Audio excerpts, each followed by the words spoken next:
नमस्कार।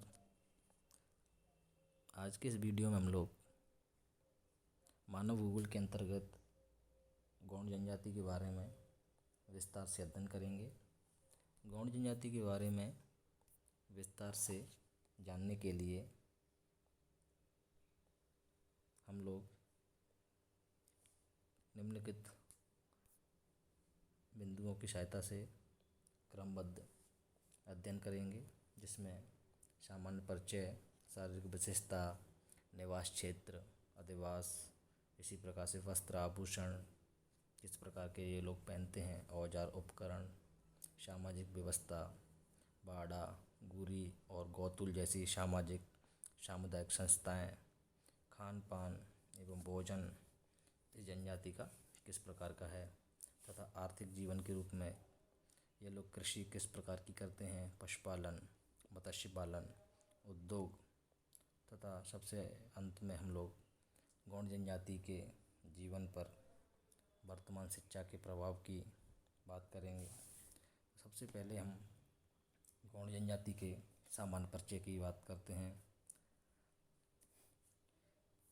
गौंड जनजाति भारत की एक प्रमुख जनजाति है जो भौगोलिक दृष्टि से एक व्यापक क्षेत्र में फैली हुई है।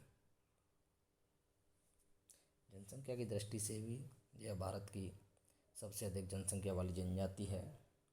मुगल शासनकाल तथा बाद में मराठा आक्रमण से पूर्व गौंड जनजाति के लोगों का अपना शासन था, जिसे मुस्लिम लेखकों ने गोंडवाना की संज्ञा प्रदान की थी।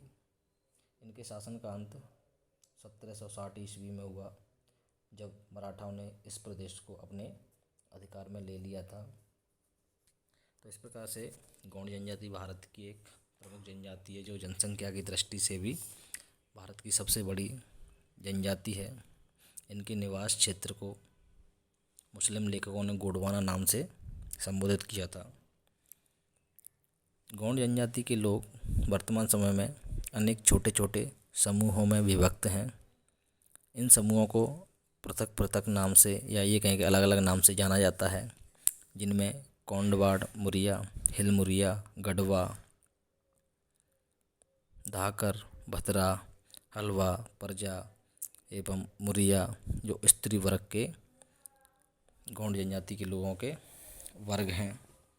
इसके अलावा गौंड जनजाति के लोगों को सामाजिक दृष्टि से भी विभिन्न समूहों में बांटा गया है, जैसे कि हिल मुरिया, दंदावी मुरिया, गढ़वा, कुड़गा मुरिया, मुरिया नारायणपुर, परजा, हलवा, भतरा और धाकर। इस प्रकार से ये इनके क्रमबद्ध रूप से सामाजिक समूह हैं। गौंड जनजाति के लोगों की शारीरिक विशेषताओं की बात की जाए तो गौंड जनजाति के लोगों के अधिकांश लोगों की लंबाई 5 फुट 5 इंच तक होती है। कुछ लोगों की लंबाई 6 फीट तक भी होती है। इनका रंग काला होता है, बाल काले एवं रूखे होते हैं। इनकी नाक चौड़ी एवं बड़ी होती है। शारीरिक गठन संतुलित रूप में होता है, लेकिन देखने में यह लोग सुंदर नहीं होते हैं। पुरुषों की अपेक्षा स्त्रियां की लंबाई कम होती है, लेकिन पुरुषों की अपेक्षा स्त्रियों का रंग कम काला होता है। स्त्रियों के भी होठ मोटे, आंखें काली एवं बाल काले होते हैं। निवास क्षेत्र के तौर पर गौंड जनजाति के लोग मुख्य रूप से मध्य प्रदेश, महाराष्ट्र, छत्तीसगढ़, तेलंगाना एवं आंध्र प्रदेश के पठारी भाग में निवास करते हैं। गौंड जनजाति के लोग दक्षिण में गोदावरी नदी तथा उत्तर में विंध्याचल पर्वतमाला के मध्य, विशेषकर बस्तर पठार में इनका निवास है।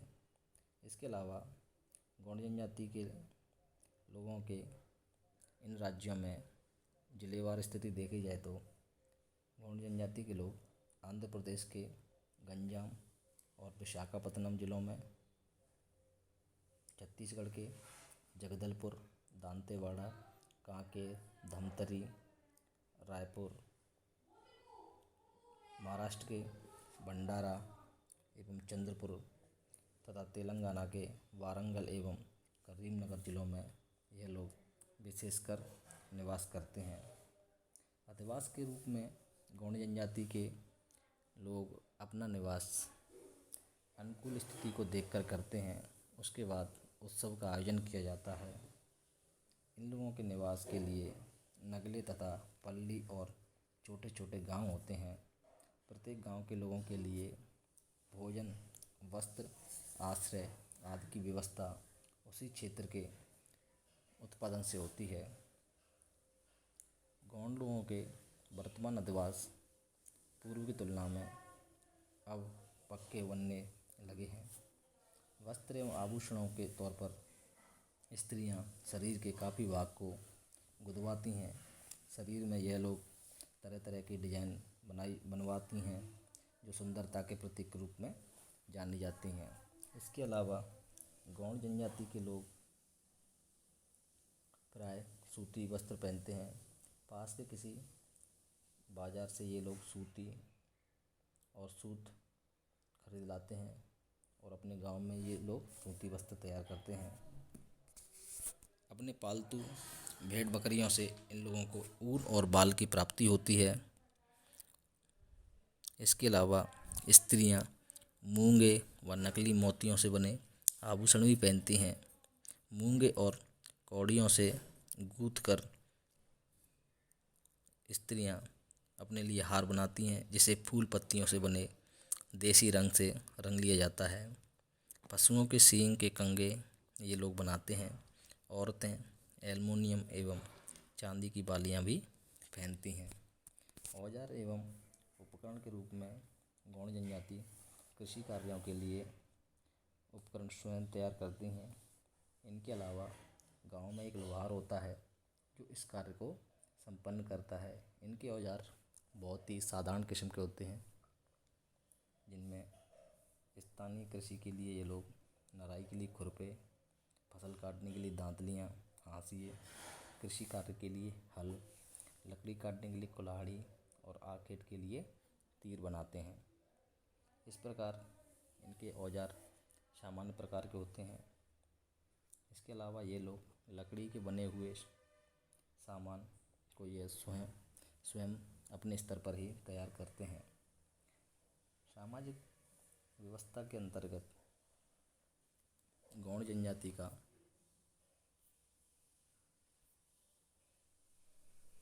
समाज एक पितृ प्रधान समाज होता है, जिसमें पिता की मृत्यु के बाद उसकी संपूर्ण अचल संपत्ति उसके पुत्रों में बांट दी जाती है। पुत्री को संपत्ति में कोई अधिकार नहीं होता है। गौंड जनजाति के लोग संयुक्त परिवार में रहते हैं तथा परिवार की इकाई को भाई बंध के नाम से जाना जाता है। परिवार का सबसे बुजुर्ग व्यक्ति परिवार का मुखिया होता है। स्त्रियां इस अधिकार से वंचित रहती हैं। इसके अलावा गौंड लोगों में विवाह करने के अनेक प्रकार होते हैं, जिनमें सेवा विवाह, विधवा विवाह, हरण विवाह, विनिमय विवाह, मकली विवाह। इनमें से सेवा विवाह के अंतर्गत किसी लड़की को जब लड़की पसंद आ जाती है तो वह उस लड़की के पिता के घर जाकर 2 से 5 वर्ष के लिए उनके साथ उनके खेती बाड़ी का कार्य करता है। उसके पश्चात उन दोनों का विवाह कर दिया जाता है। कभी कभी लड़का अपने ससुर के घर ही शादी के बाद रहने लगता है। ऐसी लड़कियों को चरगिया कहते हैं। इसके अलावा विधवा विवाह, हरण विवाह, चोरी करके या भगाकर ले जाने वाले विवाह को हरण विवाह के नाम से जानते हैं। विनिमय विवाह के अंतर्गत स्त्री पक्ष को पुरुष पक्ष की ओर से पैसे दिए जाते हैं। इस प्रकार से गौंड जनजाति में विवाहों के ये प्रकार हैं। इस जनजाति में बहुपत्नी विवाह का भी प्रचलन है, अर्थात एक व्यक्ति एक से अधिक विवाह कर सकता है तथा तलाक देने का अधिकार इस समाज में केवल पुरुषों को है। तलाक के पश्चात बच्चों पर अधिकार पूर्व पति का होता है।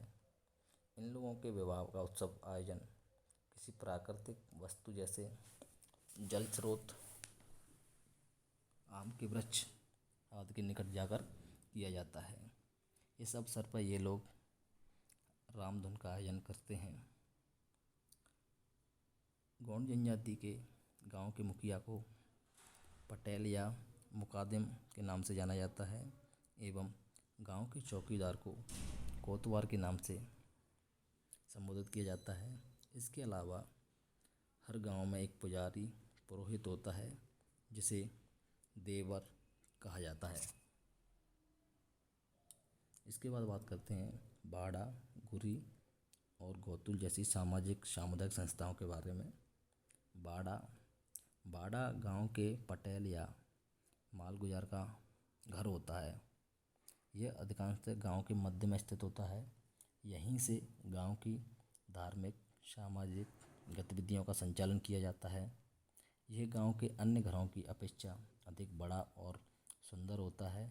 कहीं कहीं पर यह दोगुना भी बना होता है। यहाँ पर समय समय पर गांव के बड़े बुजुर्ग लोग गांव की समस्याओं पर विचार करने के लिए एकत्रित होते हैं। जिस गांव में गुरी नहीं होती है वहाँ यहीं पर सरकारी अधिकारी और यात्री टिकते हैं। गुरी गांव का एक प्रकार से कम्युनिटी हॉल होता है। इसका आकार प्रकार गांव की जनसंख्या पर आधारित होता है। इसका निर्माण गांव के समस्त लोगों के सामूहिक सहयोग से होता है। इसमें समय समय पर मनोरंजन संबंधी कार्यक्रम हुआ करते हैं। गौतुल गौंड जनजाति के लोगों का युवागृह होता है। यहाँ अविवाहित युवक एवं युवतियाँ रहते हैं। इसे नागा जनजाति में मोरंग के नाम से जाना जाता है। इसके बाद अगर बात की जाए गौंड जनजाति के खान पान और भोजन की, तो गौंड जनजाति के लोग खाने में चावल एवं मोटे अनाज का उपयोग करते हैं, जिसमें प्रमुख रूप से ज्वार, बाजरा, कपास, चना प्रमुख और धान प्रमुख होते हैं। इसके अलावा गौंड लोग जंगलों से उत्पाद एकत्रित करके लाते हैं, जिसका उपयोग यह लोग भोजन की कमी के समय करते हैं, जिनमें महुआ का फल अधिक प्रमुख होता है। इनके निवास क्षेत्र में महुआ के बहुत अधिक मात्रा में पाया जाता है, जिसका उपयोग यह ताज़े फल के रूप में एवं सुखाकर भी करते हैं। इसके अलावा गौंड जनजाति के लोग जंगलों से प्राप्त फल फूल, कंदमूल, इसके अलावा जड़ी बूटियों को पास के बाज़ार में बेचने के लिए भी ले जाते हैं, जिससे कि इनको कुछ मात्रा में पैसे की प्राप्ति हो जाती है, जिसका उपयोग यह अपनी अन्य वस्तुओं को खरीदने के लिए करते हैं। आर्थिक जीवन की बात की जाए गौंड जनजाति के लोगों की, तो गौंड जनजाति के लोगों का मुख्य व्यवसाय कृषि है। कृषि के अंतर्गत ये लोग झूम कृषि करते हैं। कुछ लोग वनों की उपज इकट्ठा करके बेचते हैं, तो कुछ लोग पशुपालन भी करते हैं। इसके अलावा कुछ लोग मछली पालन का पेशा भी करते हैं। गौंड लोगों के क्षेत्र में खनिज संपदा बहुत अधिक मात्रा में मिलती है। इन खानों में खुदाई काम करने के लिए गौंड जनजाति के लोग अधिक मात्रा में पाए जाते हैं। इधर कुछ कारखाने भी खुले हैं, जिनमें एल्युमिनियम इस्पात केंद्र, लोहा इस्पात केंद्र, जिनमें ये लोग अपनी आजीविका के लिए मजदूरी का कार्य करते हैं। अगर कृषि की बात की जाए तो गौंड जनजाति के लोग कृषि के दिप्पा कृषि एवं पेंडा कृषि करते हैं। दिप्पा कृषि में भूमि के किसी भाग को ये लोग काट कर उसमें आग लगाकर साफ कर देते हैं। इस प्रकार से जब यह तैयार हो जाता है तो उसमें ये लोग फावड़े की सहायता से खुदाई करते हैं और उस क्षेत्र में फसल उत्पादन का कार्य करते हैं। कृषि करने के बाद देवी माता और जंगल के अन्य देवताओं को ये लोग पशु की बलि देते हैं। इस प्रकार का यह कृषि कार्य झुम्मिंग कृषि के अंतर्गत आता है। इसके बाद जो दूसरी कृषि का प्रकार है वो है पेंडा कृषि। पेंडा कृषि पहाड़ी भागों के ढालों पर जहाँ वन खड़े रहते हैं उन्हें पेंडा कृषि की जाती है, जिसमें सीढ़ीदार खेत बनाकर कृषि की जाती है। दिप्पा और पेंडा कृषि में एक समानता है कि प्रत्येक फसल को उगाने के बाद भूमि को 2 या 3 वर्ष के लिए प्रति छोड़ दिया जाता है, जिससे कि उसमें जंगली घास एवं झाड़ियाँ वापस उगाएं और उसकी उर्वरता पुनः बढ़ जाए। इस प्रकार गौंड जनजाति के लोग झुम्मिंग कृषि के अंतर्गत दिप्पा कृषि एवं पेंडा कृषि करते हैं। पशुपालन के लिए गौंड जनजाति के लोग पशुपालन का कार्य कृषि कार्य के सहायक के रूप में करते हैं, जिसमें रावत वर्ग के गौंड लोग प्रमुख रूप से पशुपालन का कार्य करते हैं, क्योंकि रावत वर्ग के लोगों को पवित्र माना जाता है, जिसके कारण इनके छुए हुए भोजन को, जिसमें दूध दही एवं अन्य भोजन सामग्री को सभी लोग खा लेते हैं। इसके अलावा रावत लोग दूध दही के बदले अनाज एवं अन्य वस्तुएं इन लोगों से प्राप्त करते हैं। कुछ लोग कस्बों में जाकर भी दूध से बने उत्पादों को बेचते हैं। मत्स्य पालन के अंतर्गत छत्तीसगढ़ के बस्तर जिले में रहने वाले सभी आदिम गौंड जनजाति के लोग थोड़ी बहुत मात्रा में मत्स्य पालन का कार्य करते हैं। इसके अलावा उद्योगों के रूप में गौंड जनजाति के लोग गांव में ही कुटीर उद्योग स्थापित कर अपनी आवश्यकता के औजार बनाते हैं।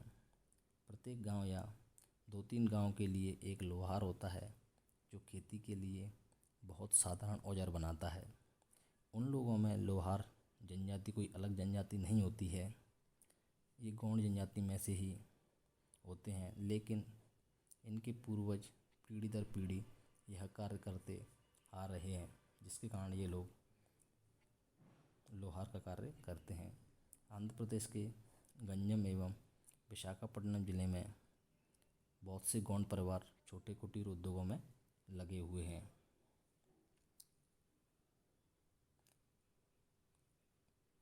अंत में गौंड जनजाति के जीवन पर वर्तमान शिक्षा के प्रभाव की बात की जाए तो गौंड जनजाति के लोगों का जीवन कठिनाइयों से भरा हुआ है, क्योंकि इनके निवास क्षेत्र की भूमि अनुपजाऊ है। वर्तमान में वन संपदा समाप्त हो गई है अथवा अब उस पर इनका अधिकार नहीं है। अन्य जीवन यापन के स्रोतों का इस क्षेत्र में लगभग अभाव पाया जाता है। कठोर परिश्रम के बाद भी ये लोग अपने लिए 2 वक्त का भोजन नहीं जुटा पाते हैं, जिसके कारण पिछले कुछ वर्षों में ये लोग निर्माण उद्योगों में मजदूरी का कार्य करने लग गए हैं। बहुत बड़ी संख्या में गौंड जनजाति के लोग कोयला, लोहा, अयस्क, मैग्नीज आदि की खानों में कार्य करते हैं। इस नवीन तकनीक के संपर्क में आने से इन आदिवासियों की अर्थव्यवस्था में थोड़ी बहुत वृद्धि हुई है, क्योंकि इन कारखानों या उद्योगों में कार्य करने से इनकी नियमित कमाई हो जाती है। निर्माण केंद्रों के समीप ही इनकी नई बस्तियां बस गई हैं, जिनमें अस्पताल, स्कूल और बाज़ारों की सुविधा भी उपलब्ध है। यातायात के साधन विकसित होने से इन लोगों का नगरों से संपर्क भी बन गया है, जिससे जीवन बहुत कुछ मात्रा में सुखी एवं संपन्न हो गया है। साथ ही गौड़ लोग वर्तमान समय में मुख्य धारा से जुड़ रहे हैं। तो इस प्रकार आज की इस वीडियो में हम लोगों ने गौड़ जनजाति के बारे में जाना। अगले वीडियो में हम लोग भील जनजाति के बारे में विस्तार पूर्वक अध्ययन करेंगे। धन्यवाद।